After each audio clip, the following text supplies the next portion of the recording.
The roar of the crowd still echoed. Blue Lock 11 had done the impossible, crushing Japan's under-20 team, but this was only the beginning.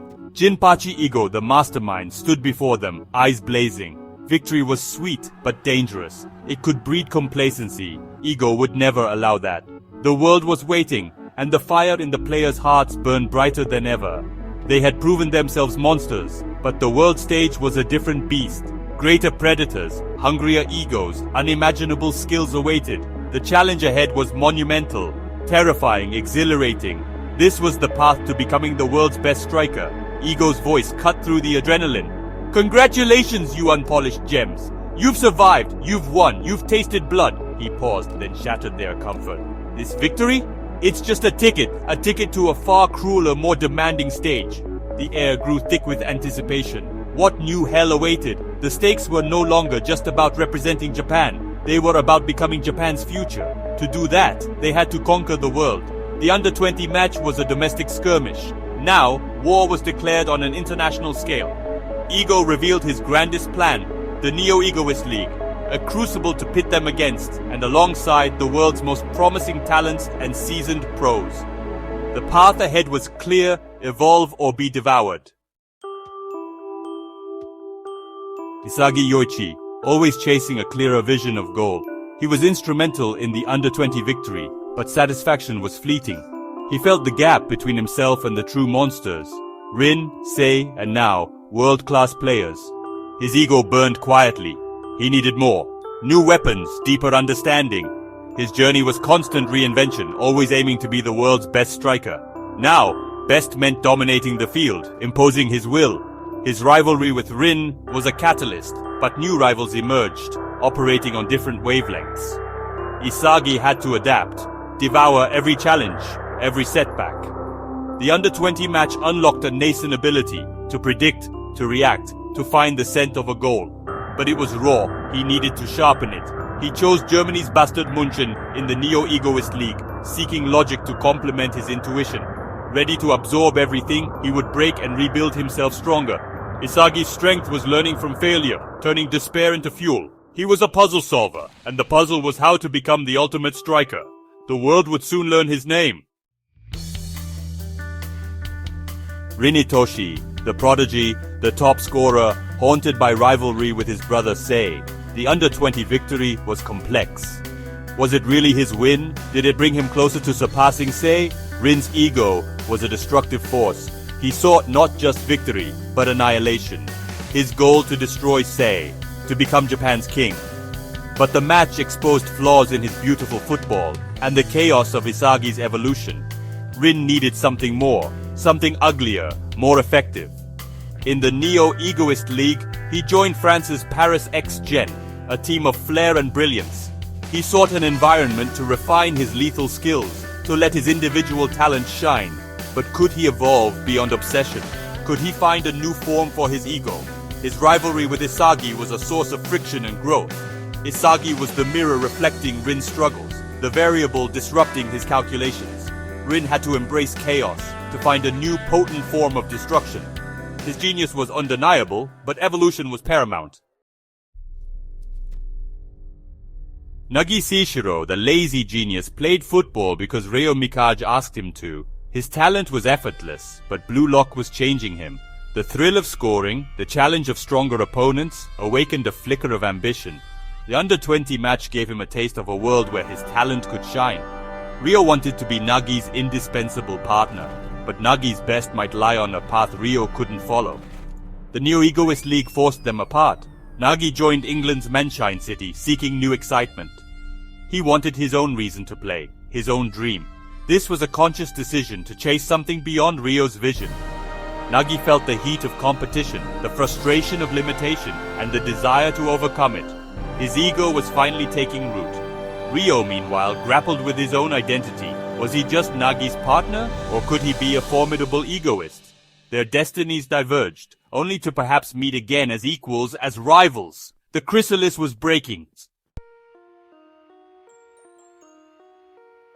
Just when Blue Lock players thought they understood the hierarchy, a new demon appeared. Michael Kaiser, the ace of Germany's bastard Munchen, he descended like an emperor. His presence was overwhelming, his skill breathtaking, his arrogance absolute. Kaiser wasn't just a rival, he was a statement, the world's true elite. He embodied a perfectly honed, ruthlessly efficient ego. His goal, to be the best, to score spectacular goals, to crush challengers. The Kaiser impact, his swing speed, defied belief. He saw Blue Lock players as stepping stones. Accompanying him was Alexis Ness, his loyal magician, a midfielder whose playstyle revolved around setting up Kaiser. Ness's devotion was absolute. His passes, miracles. The arrival of Kaiser and Ness shattered Isagi's sense of progress. Kaiser became Isagi's obsession, the wall he had to overcome. This rivalry became central to the Neo-Egoist League. It was a battle of philosophies, skills, egos. The Emperor had arrived and the games had truly begun. If Kaiser was the young Emperor, Noel Noa was the reigning god of football, the world's best striker. His arrival as master striker for the Neo-Egoist League sent shockwaves through Blue Lock. Noah was the living embodiment of their ideal. His presence was a constant reminder of the immense journey ahead. Noah's philosophy, extreme logic and efficiency. Become the protagonist of your own numbers. His movements were precise, his goals inevitable. He didn't just teach, he demonstrated, leaving even Kaiser in awe. For Isagi, Noah was both mentor and insurmountable obstacle. The impact of Noah and other international master strikers, Chris Prince, Mark Snuffy, Lavinho, was transformative. Each brought unique philosophies and training methods. This exposure shattered the players' preconceived notions. It forced them to adapt, to think critically about their strengths and weaknesses. Noah's direct involvement meant Isagi had a front row seat to the world's best. The presence of these global titans elevated Blue Lock to an unprecedented level. The Neo-Egoist League was Jinpachi Ego's masterstroke, a revolutionary concept to accelerate his unpolished gems. Blue Lock players integrated into 5 under-20 teams from Europe's top nations: Germany, England, France, Spain, Italy. Each team was led by a world-class master striker. The goal: fight for a spot, absorb philosophies, increase market value. It was survival of the fittest on a global scale. Blue Lock became an international battleground. Players competed against the world's best young talents and professionals. Failure meant obscurity. Success meant a shot at the Under-20 World Cup and a pro career. Every match was an audition, every play scrutinized. Ego had monetized their dreams. Players were exposed to different footballing cultures and tactical systems. Germany focused on logic, England on speed, France on brilliance, Spain on possession, Italy on defense. This diversity forced egoists to adapt or be left behind. The competition was about proving your worth within a professional team. The Neo-Egoist League was a crucible to forge world-class strikers for Japan's World Cup glory. The training arcs in each club were brutal, transformative crucibles. In Bastard Munchen, Isagi fought for his footballing identity against Kaiser and Noah's philosophy. He had to evolve his spatial awareness, direct shot, and develop metavision, the ability to see and predict the entire field. Nagi in Manshine City under Chris Prince was pushed to his physical limits, forced to find new motivation and combine his trapping skills with athleticism. This was about Nagi actively choosing his path, forging his own ego. Rin in Paris X Gen sought to refine his destructive capabilities and evolve beyond his obsession with Sei. He aimed to become a player who could dismantle any defense. Rivalries continued to fuel growth. Other players like Bachira rediscovered creative dribbling. Chigiri weaponized his speed. Each environment presented unique challenges and opportunities. The players were being broken down and rebuilt, stronger and more egoistic. The fire was intense, but diamonds were forming. The Neo-Egoist League is Blue Lock's ultimate turning point, elevating the series to a global spectacle.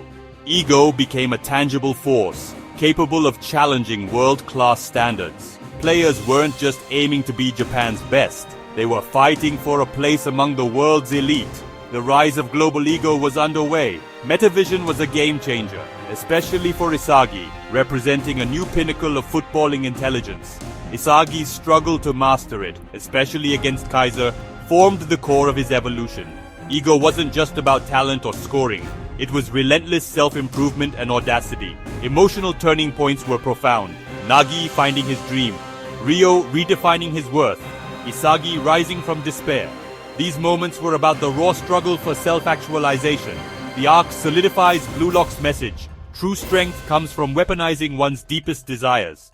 The clashes are bigger, the stakes astronomical, the growth exponential. The world is now their hunting ground. Ego has gone global, and it is magnificent.